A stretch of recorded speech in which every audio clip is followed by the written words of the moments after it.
जे खरं झालेलं आहे किंवा ते खरंच झालेले विमान पेट घेतलेले विमान।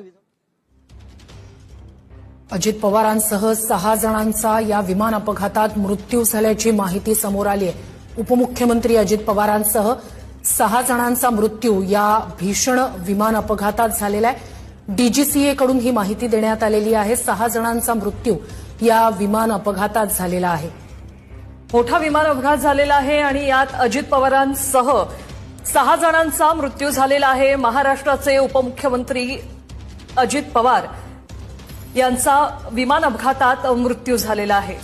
बारामतीत लँडिंग दरम्यान भीषण अपघात झाला। ते विमान कोसळलं, त्यानंतर या विमानानं पेट घेतलेला होता आणि यातच अजित पवारांसह 6 जणांचा मृत्यू झाल्याची माहिती डीजीसीए कडून देण्यात आली आहे।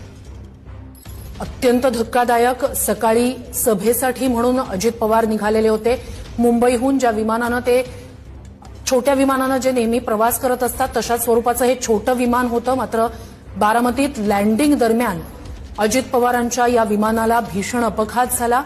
लँडिंग दरम्यान विमानतळा शेजारीच हे विमान कोसळलं।